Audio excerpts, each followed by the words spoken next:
Have you ever wondered why the bad guys get to live in the coolest houses on the block?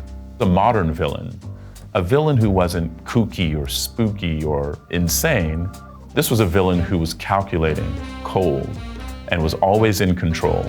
And that type of villain needed to live in a modern house. It makes it an ideal place for a villain to hide out. Hi, I'm Valery Augustin, and I've been an architect for over 20 years. Today, I'm going to break down the architectural details of some of the most iconic modernist movie villain pads and see what their dwellings say about their devious nature. First up, the house that made villains modern, the Van Damme house in Hitchcock's North by Northwest.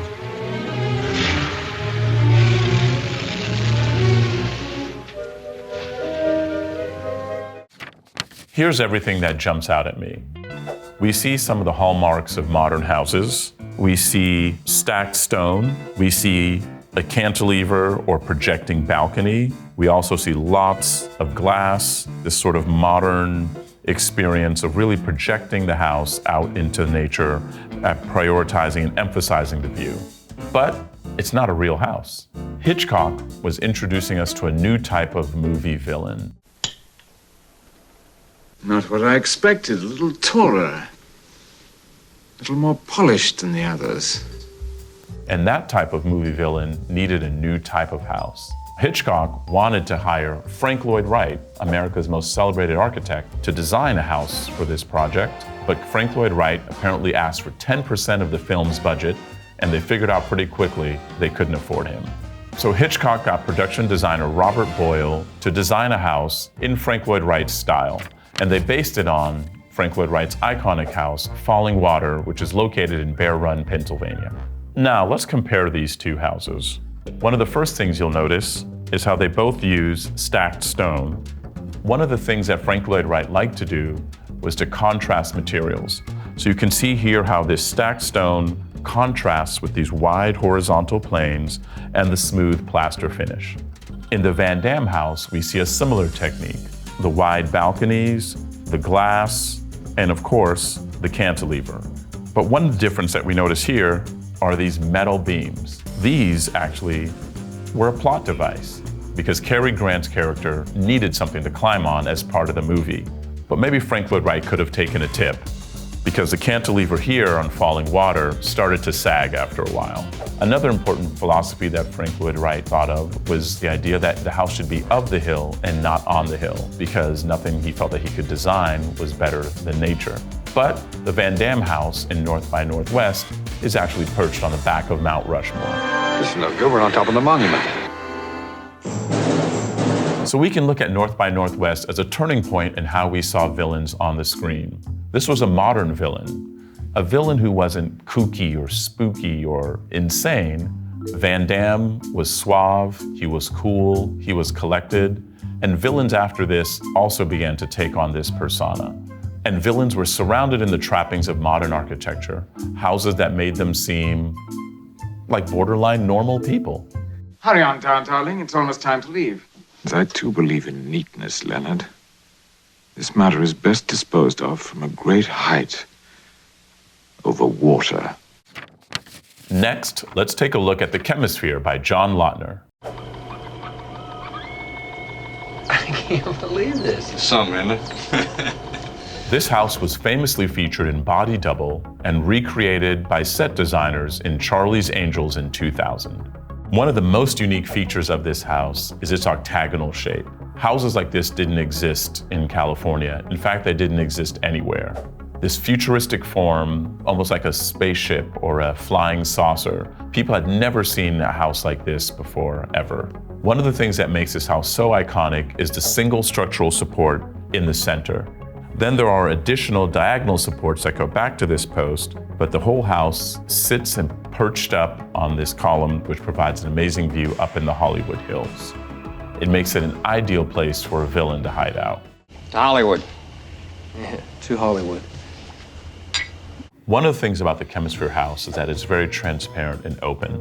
This is achievable because of these unique continuous glue lamp beams that we see along the edge, which allow all of this continuous glass along the perimeter. And of course, the continuous windows that go along the perimeter are important to the plot of Body Double and Charlie's Angels. It's through these wide open windows that the character in Body Double witnesses a murder, in homage to Hitchcock's Rear Window, and in which Dylan is shot through a glass window for the pivotal scene in Charlie's Angels. So what is it about these modern houses that make us so suspicious? They show everything, but they reveal nothing. In both Body Double and Charlie's Angels, the villain is actually somebody who we trust at first. See, here's the key. Okay. Try not to make too many long-distance phone calls, all right? Thanks again, man. That's really good of you. Hey, you're doing me a favor, too. Thank you. Don't stand next to the window, because it's not safe. Hey. Ooh, toga. Before we find out their true nefarious character. They say that in death, all life's questions are answered. Can you let me know? This house was designed by John Lautner. John Lautner was a prolific modernist architect who practiced out of Los Angeles. He came to California to work for Frank Lloyd Wright before opening his own office in 1938, where he went on to create some of the most iconic houses in California and also around the world. He's also known for being a pioneer for Googie architecture. Once again, an architecture that really spoke to the atomic age and to what was happening in California and the nation around that time. Many of John Lautner's designs are featured in other films, including the next house we're going to take a look at, the Sheats-Goldstein house from The Big Lebowski. Hello, dude. Thanks for coming. I'm Jackie Treehorn. It's quite a pad you got here, man. Here are a couple of things that jump out at me in looking at this scene. First is some of the similarities between this house and the Chemisphere. The continuous glass facade that you see here, which allows a lot of openness and transparency. Another great thing about this house is the triangular shapes that you see referenced both in the overall design of the house as well as in the concrete structure of the roof. Another thing that is immediately apparent is that this house is not a house for a family.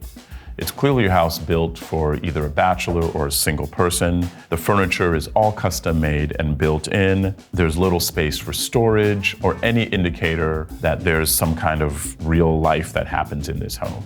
One of the things that is important in understanding a villain's lair is that it's not a place where the dog is going to run around. It's not a place for real life, because real life is messy. You can't live this way unless you are in control of everything. And you can't control your family or your pets the same way you can control your evil henchmen. Another thing about these houses that maybe makes them more suited for villains is all the hard angles, all of the sharp edges, all of the things that we don't really associate with a house. Houses are meant to be warm. Houses are meant to be cozy. The interior of this house really kind of tells you a lot about the man who owns it. You can't imagine Jackie Treehorn cuddling up on the sofa with a cup of tea in this house. New technology permits us to do very exciting things in interactive, erotic software. Well, another thing about these villain houses that we start to notice is that many of them essentially are isolated, sort of removed from the busyness of everyday life, oftentimes perched up above with expansive views, something that really separates them from the common man and woman. Also, there's an Easter egg for those of you who've seen North by Northwest. The pencil shading trick that Thornhill uses to track down Eve Kendall is the same one that the dude uses in The Big Lebowski, but with less impressive results. Of course, we can't talk about movie villains without talking about Bond's notorious nemesis, Goldfinger. Gentlemen, Goldfinger. Let's look at Goldfinger's rumpus room. First thing to note is that this was a set design created solely for the purpose of the film. Now, what are some clues that this is not a real house? A trick set designers often use to make a space feel larger than it is to use reduced size furniture or miniaturize things to create forced perspective and make a space feel larger than it is. Second of all, we have a stairway that seems to lead to a space that's not really tall enough for somebody to stand in. Another thing that is immediately apparent is that the structural elements don't seem to be supporting anything of substance. Many of the features of this set are reminiscent of prairie-style houses by Frank Lloyd Wright. You'll see a similar use of materials such as stone, which give the house a sense of earthiness, along with materials like wood and glass, which provide openness and warmth. So for anybody who's seen the movie, we know what happens when Goldfinger is at his desk. At the touch of a button, a bunch of things start happening. The table moves, a panel flips up to become a projector, and the floor opens up to reveal an architectural model of Fort Knox, where Goldfinger outlines his plans to his henchmen. This is a high-tech house, and Goldfinger is a high-tech villain. He even threatens James Bond with a laser. Do you expect me to talk? No, Mr. Bond, I expect you to die. A laser at that time was almost unknown technology, so who knew what these things could really do? But in the hands of the right villain, they could take over the world. The fact that Goldfinger's house has moving parts is no coincidence. It's a direct reference to the Monsanto house of the future, where hidden appliances and modern fixtures were going to be the future and would lead us towards a better life. Let's think about what's happening in the world at this time. We're in the midst of the space race. Technology is always being touted as this thing that's going to make modern life better. But when you look at Goldfinger's rumpus room and many of these spaces, we never know what's lurking behind a hidden wall or a panel, or who knows what happens when he pushes that button. So there's a lot of tension and a lot of fear, which makes the modern house the logical place for the villain to enact his evil schemes. Another interesting tidbit is that the villain Goldfinger is named after a real-life architect, Erno Goldfinger, who is known for his humorless and irritable disposition. Sounds like an architect. Twice our paths have crossed. Let's leave it at that. Next up, another iconic bad guy, Lex Luthor. True friend of the Library of Metropolis, Mr. Lex Luthor. Me? Stop!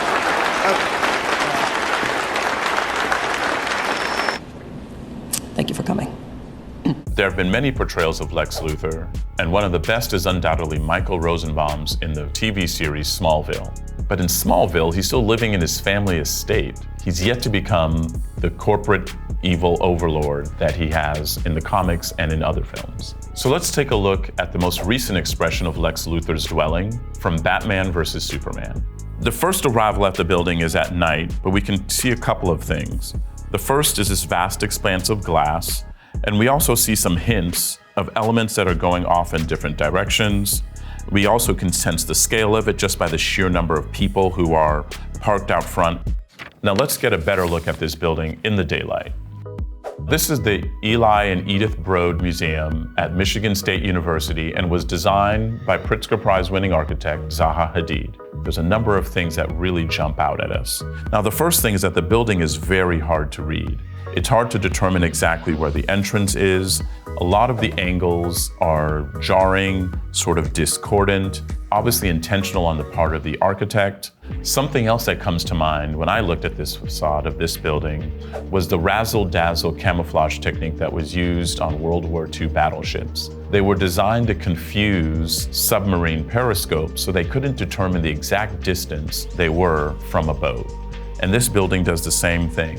No matter which direction you're coming from, you're not entirely clear how close or how far you might be away from a particular surface. Somebody living in a house like this clearly is hiding something. I'll tell you that. Only a villain would want to live in a house like this.